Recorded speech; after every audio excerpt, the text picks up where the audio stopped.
Hey guys, welcome back to That Florida Feeling. I'm so glad you guys decided to come back and join me for another week.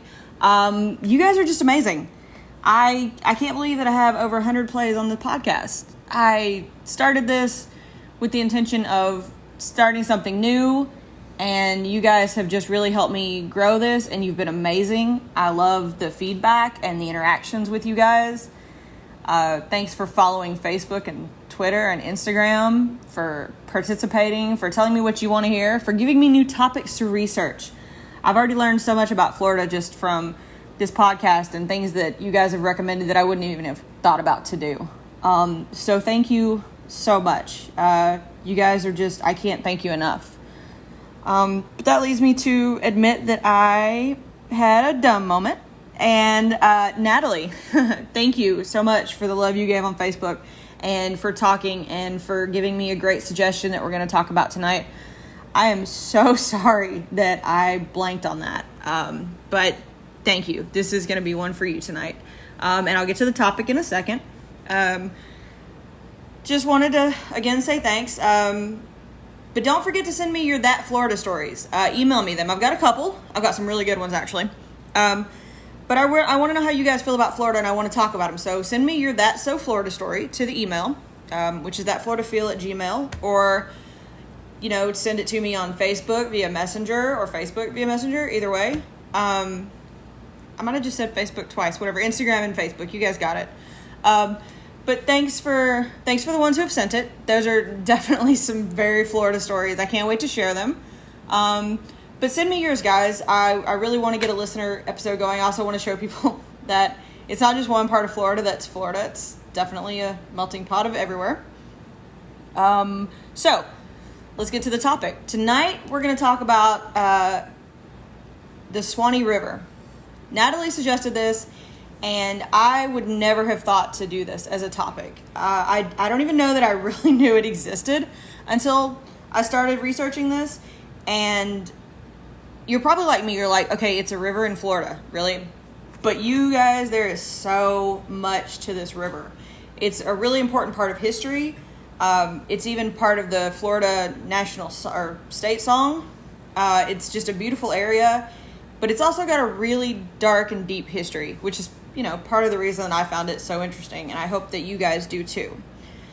So before we really get into the history of the river, I'm going to tell you about the river itself so you guys kind of have an idea of what I'm talking about. So it's the Suwannee River, and it actually starts in South Georgia and runs into Florida. It's only 246 miles long, but it is definitely got some history in those 246 miles. It is known as a Blackwater River, which I didn't really know what that was, so thank you, Google and Wikipedia. It's called a Blackwater River because it's slow moving and it goes through swampy and wetlands to give it the darker color of the water. The river is actually the site of the prehistoric Suwannee Straits that used to separate the Panhandle from the rest of Florida. The river actually starts in the Okefenokee Swamp in Fargo, Georgia, which is South Georgia, and it flows kind of a southwestern direction into the Panhandle and then down into the Gulf of Mexico. The river actually contains one of the largest and best whitewater rapids in Florida. Did not know there were whitewater rapids in Florida until this, so looks really cool. Another place for that bucket list. But apparently, the way the river runs, it runs through some really large limestone bluffs, which creates the effect for the rapids. It's a really pretty area because, of course, once you start looking into it and Googling, you have to look at the pictures. And it's a really pretty area. I don't think I realized that Florida, with all of its different areas, that this would be found in Florida. It's definitely a place I can't wait to go. So, back to the river. So, once the river goes through, it turns and connects to the Alafaya and Withlacoochee River. Not good at pronunciations, guys. Sorry, I'm trying. If I got it wrong, let me know how to pronounce it. I can definitely correct it next time. But the river continues to run through a few more towns before eventually joining the Santa Fe River and finally drains into the Gulf of Mexico on the outskirts of the little town called Suwannee, which I guess is where it got its name. It wasn't really a lot of info on that part. But if it does sound familiar, it's because it is the official Florida state song. Stephen Foster wrote about the river The song is actually called Old Folks at Home, but it's unofficially called the Suwannee River. He wrote it in 1851, and it's been the official Florida state song since 1935. Small fun fact side note. Foster never actually saw the river or Florida. He picked the river off a map because he needed something that rhymed in his song. All right. So, the river has been inhabited for thousands of years. Of course, so has Florida. The first group that actually settled around the river was from the Tampa Bay area. I mentioned it in one of my previous ones. About the year 900, they started to spread out and go north and south a little bit of Tampa Bay, made it all the way into the Panhandle, and it was a happy, good area. Everybody was happy. About the 16th century, things started to change, and it became inhabited by the Ustoga on the west side of the river and the northern Utina on the east side of the river. Living in harmony, everybody was fine. Of course, the Spanish.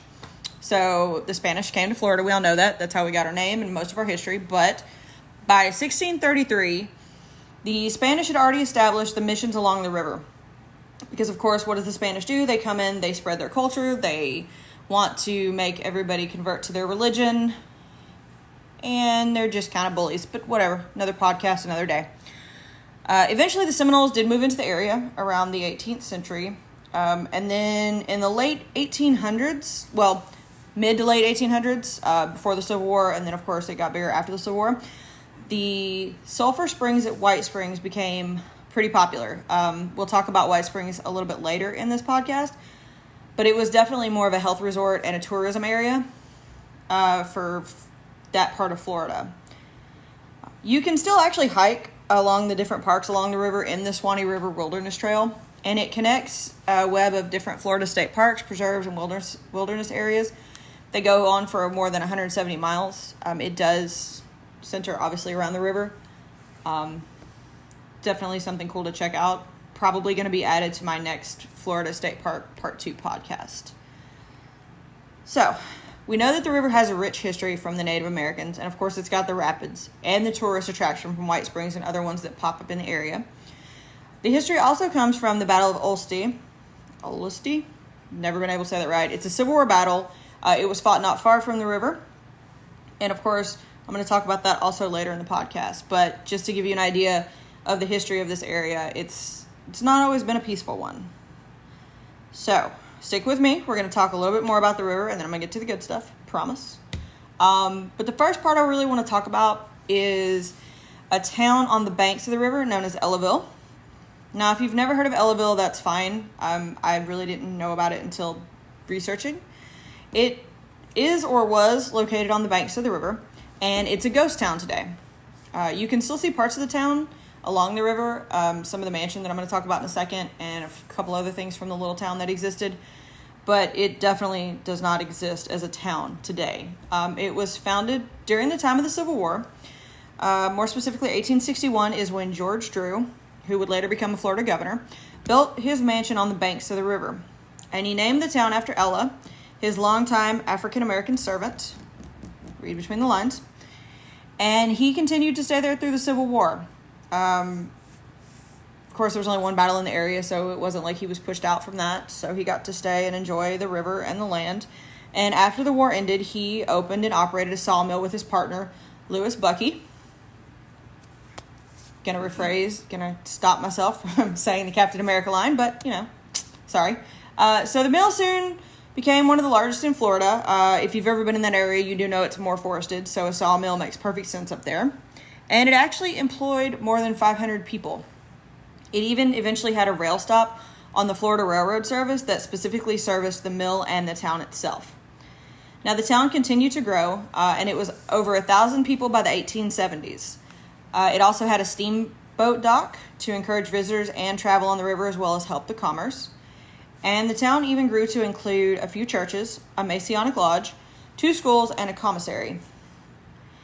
Now, Drew became governor in 1876, so he wasn't always in the town like he should have been. But once he stopped, he came back, and eventually he decided to move away from the town and do other things.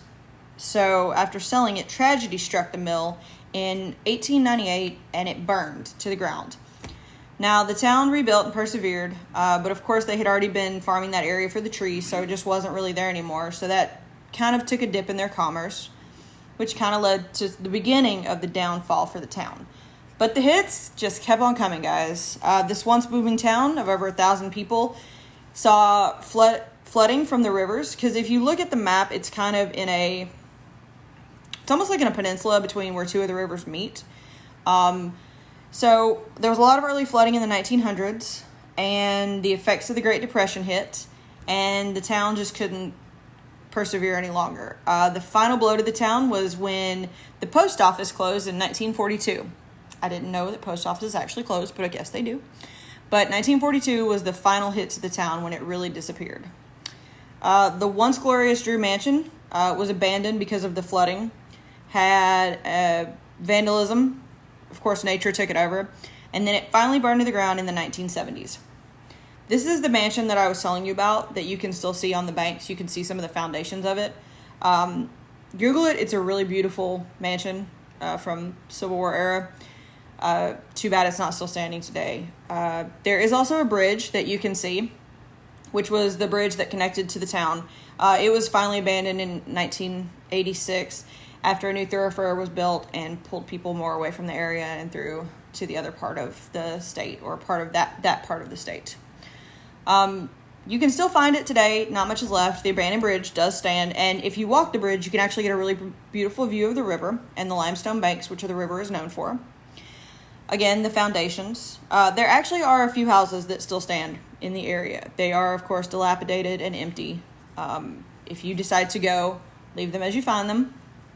And, of course, don't let one fall in on you. But there's also an old cemetery near the ghost town, and that's really where you can find most of the history. You can see all this if you go to the Suwannee River State Park Annex, and you can walk the remains of one of Florida's ghost towns on this beautiful river. So the next place we're going to talk about is kind of actually across from Ellaville. It's another ghost town that's much more long forgotten than Ellaville, and it's called Columbus. I really couldn't find a lot on Columbus, much more than what couple sites about the ghost towns of Florida. If you guys hear cat meow, I'm sorry. Palpatine's trying to make his podcast debut, and it's not going well, so forgive me on that one. But back to Columbus. The town had about 500 people in the mid-1800s, so again, think Civil War times. And it was heavy in commerce, much like Ellaville. The way it looked on the map, because you can see old maps of these places, it looked like they were almost across from each other, kind of competing, which doesn't surprise me. One takes one side of the river and one takes it. Palpatine, do you have something to say? Are you going to add to this? No? Okay. Sorry again, guys. The town produced a lot of cotton. They did some of the pines and the sawmill, but most of it went to Ellaville. So Columbus really focused more on the cotton because there were more fertile lands, because they were closer to a spring on that side of the river. And they had a steamboat dock there. They would come and transport the bales, and that is really what caused this town to grow into the little town that it did become for as long as it sat there. They also had a stagecoach stop. They did have the ferry, and again, a sawmill. Of course, it wasn't as big as the other Ellaville, but they did have this. They also had an earthworks factory, and this is really where the Civil War comes into play. The Confederate troops went there mainly just to keep this little town from falling into the hands of the Union. And when they were there, they helped keep the cattle, the sugar, the salt, other goods that really brought in the commerce or kept the town running. Their main goal, though, was to protect a bridge that wasn't far from Columbus. They didn't want it to fall in Union hands, which is really what leads us to the Battle of Olustee. And that's going to be one of the largest Civil War battles in Florida. It was in 1864, and we'll talk about it again a little bit later. So the battle wasn't actually far from Columbus, but it was far enough that it did not sustain any damage to the town during the war. The town did continue to thrive and would receive twice-a-month mail from steamboat service out of Cedar Key, which tells you about where it's at in the bend of Florida. The steamboat was basically the settlement's real connection to the outside world for everything. It brought them their mail. It brought and took goods. But as steamboats were pretty much in decline, so did the town. The settlers of the town really started finding other places to live and raise crops right after the Civil War, so about the 1870s. And that really signaled the end of this town. It does not exist today. You can still see the area where it's thought to have been. Like I said, there's not a lot. You can find stuff on this town, but there's not like a lot of like concrete. This is exactly where it was. There is an old cemetery that does remain. It said it's part of the town. Of course, cemeteries weren't always built in town, so as to how far the proximity was, and I couldn't really find out. But this is one of the oldest cemeteries in the state of Florida. So that's kind of cool on its own. So the next place we're going to go downriver a little bit more, and we're going to talk about White Springs.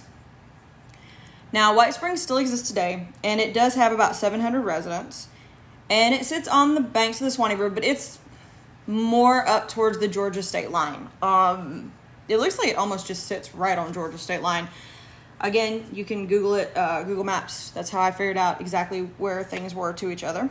But this is a really charming little awesome looking town. They do have a Florida Folk Festival that still happens today.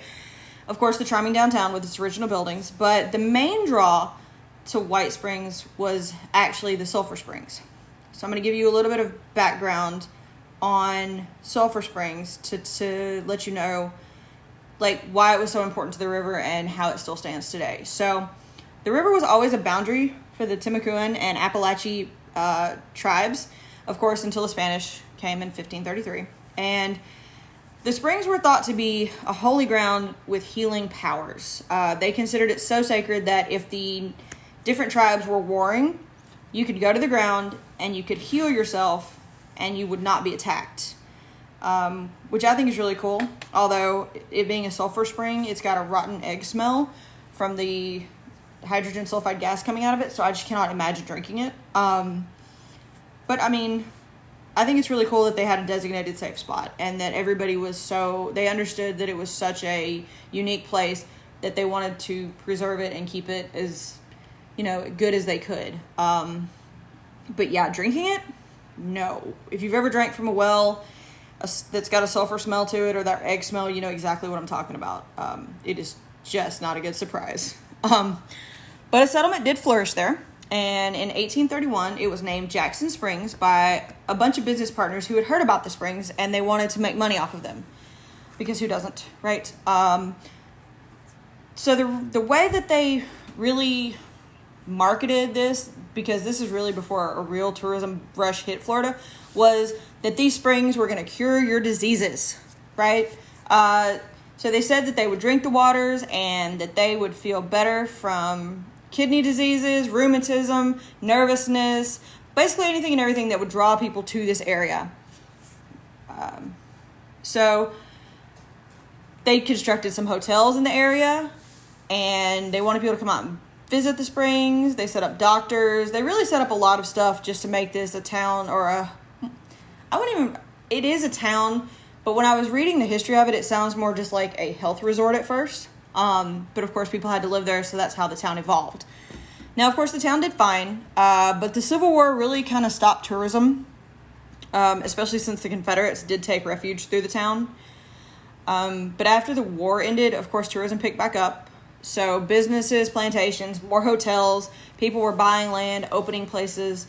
And this is really occurring around the 1880s, 1882-ish. And that's when the stagecoach and the railroad really started to come in. And tourists and health seekers just flocked to the area.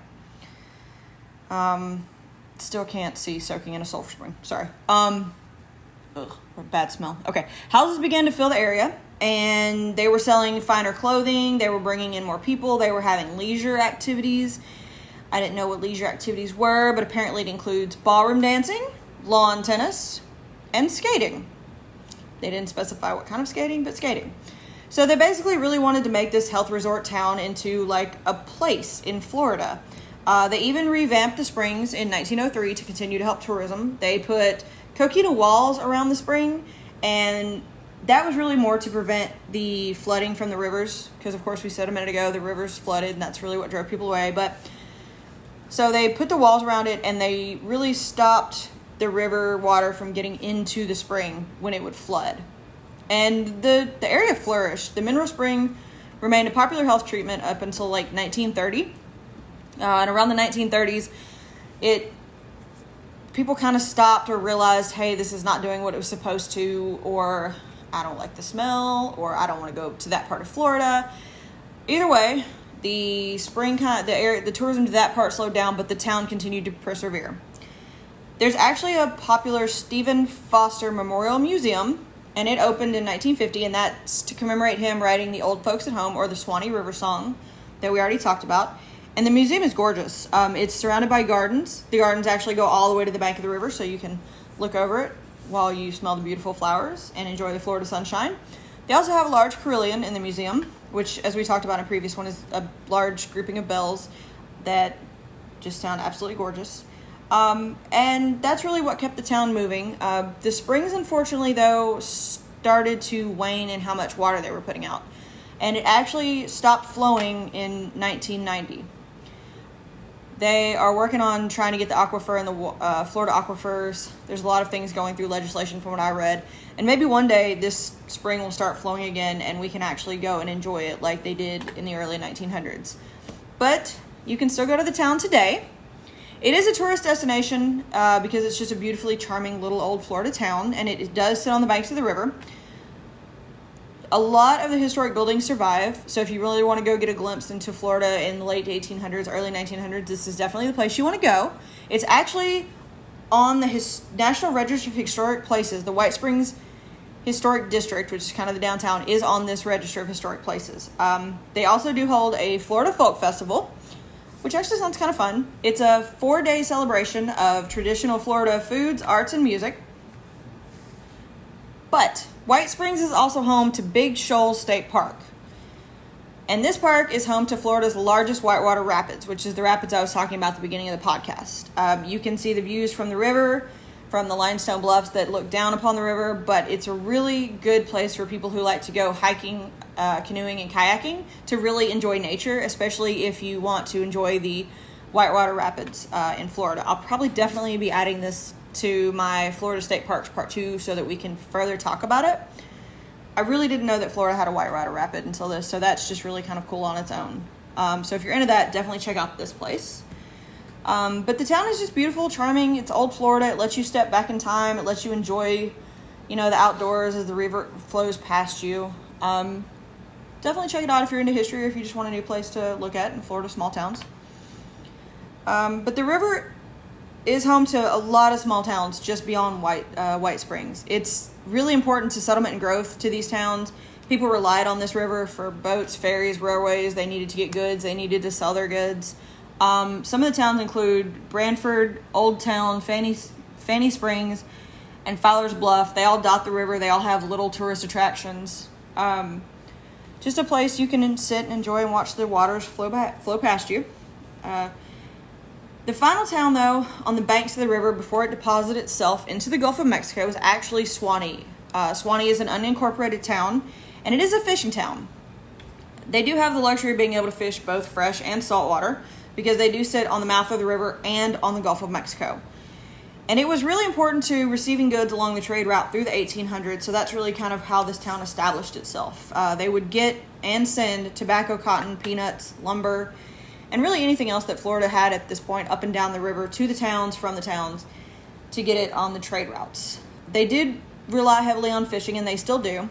The town actually sits in the Lower Suwannee Wildlife Refuge, and you can still explore it. They actually have kayak and canoe launches from the little town itself, which I think is really cool. And it's really just a place that really helps us to remember Florida's history of how it started and how it continued to grow as a state. But of course, like everything else, there's been a battle there. There's been settlements that have been disrupted. And so there's very tragic things that have happened around this river that's kind of given it its dark history. And some of those events still kind of linger today. So we're going to talk about more of the dark side of the river now. So the thing that I found to be really interesting about this river is that it's actually got a curse. Yeah, it's a curse. It's an old Indian curse. And basically, murder, stupidity, and greed all whatever, all came together to, curse this area. Basically, don't take other people's stuff, guys. It's not nice. So, let's talk about this curse. This really reminds us not to mess around with things we shouldn't. The Timucua Indians were in the area that's Live Oak today. So if you've ever been to the town or been past the town of Live Oak, this is the area I'm talking about. And the different tribes would stay around the springs in the area, and they made their living. They cultivated, they fished, they lived until the Spanish arrived. Of course, you bullies. And this Spaniard I'm talking about is specifically Hernando de Soto. We've all heard about him. He kind of helped us put Florida on the map. And he came to the area after being given the order from Spain to explore the area. Now, of course, he started down towards Tampa Bay and he came upwards. So this is on his upward swing. He reached the settlement around 1539. And he was going to do something that he thought would work with past explorations. So when he would deal with the Incans or the other tribes in the past, he would claim to be a god. And they would just love him, and they would give him gifts and treat him well, and he could kind of take power over them. Well, that might have worked in the Incan culture, but it did not work in Florida. The locals didn't believe these claims, and it's partially because the religion that the Incans had and the religion that these Indians had were not the same. They didn't believe that some god wearing gold was going to come and save them. And they had also probably heard about De Soto's march of destruction through Florida from the southern tribes, because he really did start towards Tampa Bay and just made a wake of destruction up and around Florida. So when that didn't work, he got mad and he just kidnapped the chief and murdered him and his whole family. Okay, that's obviously not the way you get the natives to like you, so what did they do? They fought back. They got mad. They didn't like it. And they came up with a plan. They were going to kill every Spaniard they could find. But their plan didn't go as, quite so well. So they came up with this plan. They got ready. And they invited De Soto to meet with them under the guise that they wanted peace. But they were going to ambush him. And the interpreters, they betrayed the Indians. They warned De Soto of the impending attack, told him what was going on, and so he was ready. He walked in there with 620 men, and they kind of waited nearby, acting like everything was fine. Oh, we're going to talk about peace. This is going to be great. We're going to have trade. So when the Indians arrived, they brought in 9 chiefs and many warriors, and they walked into an ambush themselves. They tried to get away. They fought hard. They tried. They were cut down, though. A lot of them ended up drowning in the rivers and ponds in that area to get away. And the ones who could retreat really just numbered about 200, which is obviously far less than that 620 that the Spanish had. So what did they do? They retreated into a small pond to keep the Spanish away. And this is actually a well-known retreat. It's a battle, and it was referred to as the Battle of the Ponds because these 200 warriors held the Spanish off for over a whole night. The whole night they held these people off with just 200 warriors. But just think that they knew. Like, they knew this is where their last stand is. They knew they're going to die. And that alone is enough to cause bad energy. Definitely to that area. They'd already shed a lot of blood, and now they just knew. The fear, the thoughts, they're never going to see their families again. And it's horrible. And they also knew that even if they surrendered, much like the chief, they were just going to be murdered. This was not a man who was going to give them anything they wanted. So, they surrendered in the morning. Says they surrendered peacefully. I'm not sure if I completely believe that. I don't know if I would be peacefully surrendering, but they surrendered. And as the last shackles were put onto the last chief, he warned his captors of their fate. He told them, and this is the quote that I found, "I have done as a brave man. I have struggled and fought like a man until I took refuge in that pond. It was not to escape death or to avoid dying, but to encourage those who were here and had not surrendered. I ask that my people have nothing to do with these Christians who are devils and will prove mightier than they. If I have to die, it will be as a brave man." Now, he did die. They all did. The Spanish were not nice. They murdered them all. But those words are believed to be the curse that still lingers in this area today. And the curse did plague, or what you can believe is a curse, or bad timing, or stupidity on the Spanish part, but it did plague every Spanish settlement in the Suwannee River Valley. And then it became a cycle of kidnapping and murder. Of course, the Spanish didn't listen. They had won that battle, so they continued on. And they tried to tame the valley by setting up missions, like they often do, but these didn't last. They were raided by other tribes or even the English. And they tried and failed numerous times. The tide really turns in the War of 1812 when the area changed over to the newly formed United States, and Florida became its territory. And with this territory, you need a capital. So, Tallahassee apparently wasn't good enough for these people. I don't know why, but it wasn't. So they wanted to go up and down this river to see if they could find a better place. Keep the curse in mind. So they hired a boat and they wanted to travel up and down the river, but they never could find an area. They kept getting turned around. They couldn't find the mouth of the river. They couldn't find a place to land. So remember, they were going to fight people settling here. So maybe that's the curse. Maybe it did continue to reach through all these years. And you can find little towns throughout the river, of course, today. But of course, think of the ghost towns that didn't make it. Is that part of the curse? Is that bad timing? Is that nature reclaiming itself? Nobody really knows. But what we do know is those men did die for a stupid reason. And I would be a little pissed if I was them too. I could see putting a curse on somebody who just took everything from you.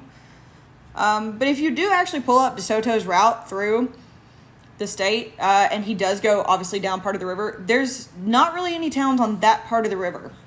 So maybe the curse stands after all. Or maybe people just knew that that wasn't a good area. Or maybe something's keeping them away from the area.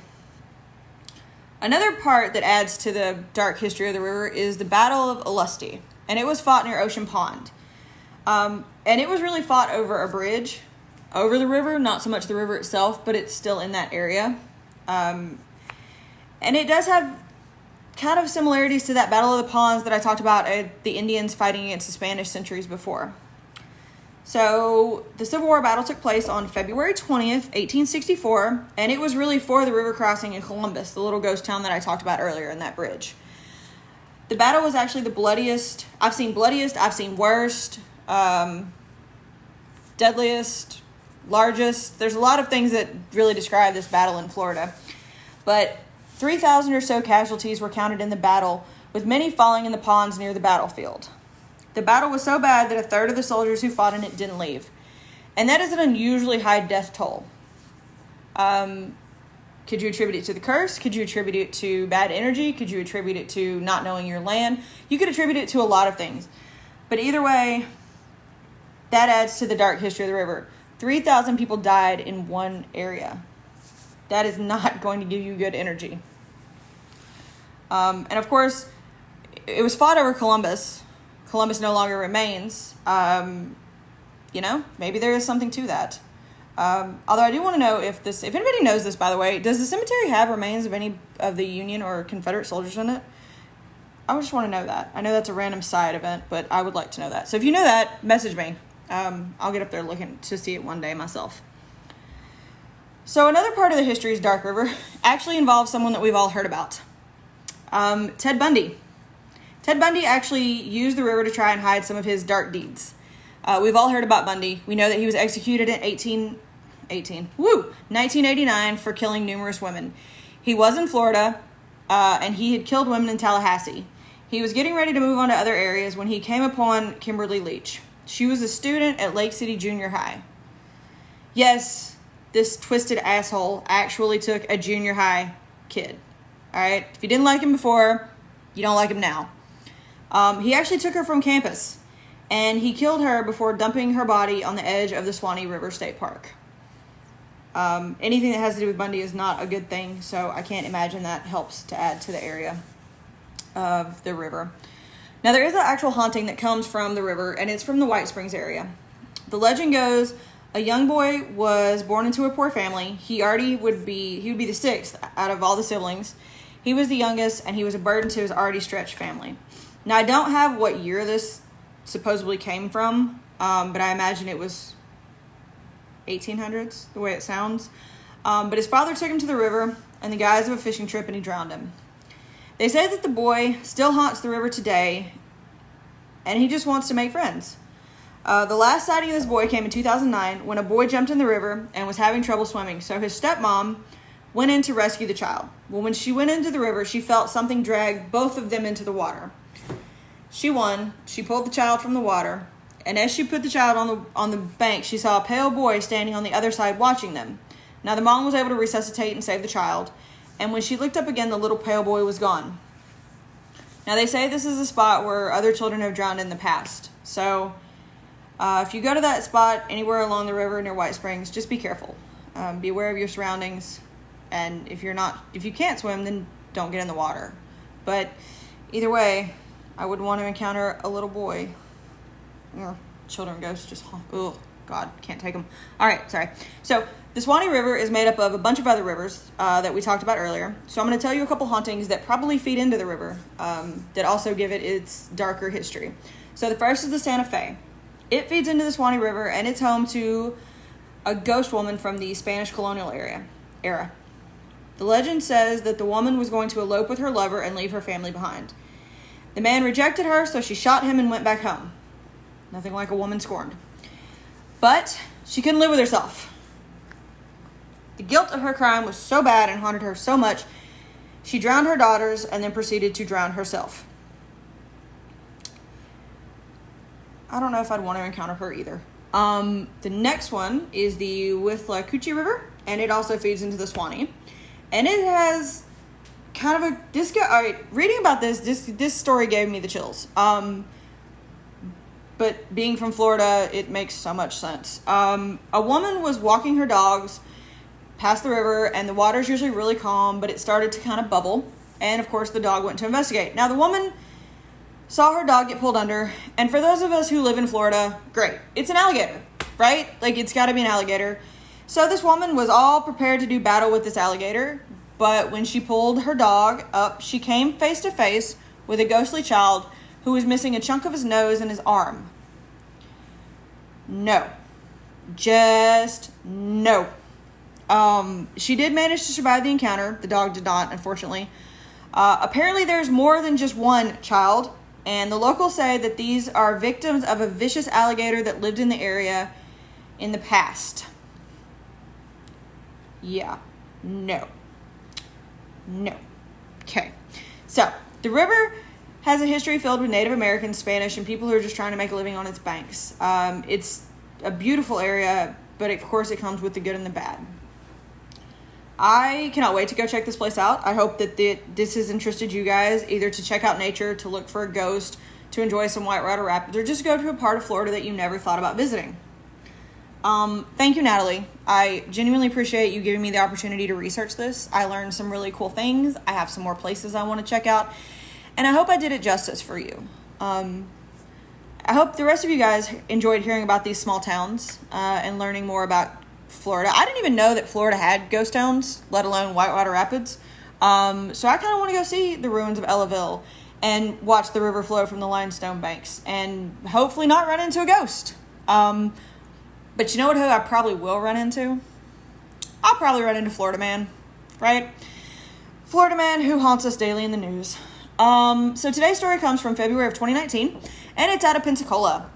And I don't know if this man just needed a hug or food. Either way, he threatened his family with Coldplay lyrics. Yeah, if you're going to threaten me with Coldplay lyrics, I could see that being a bad thing too.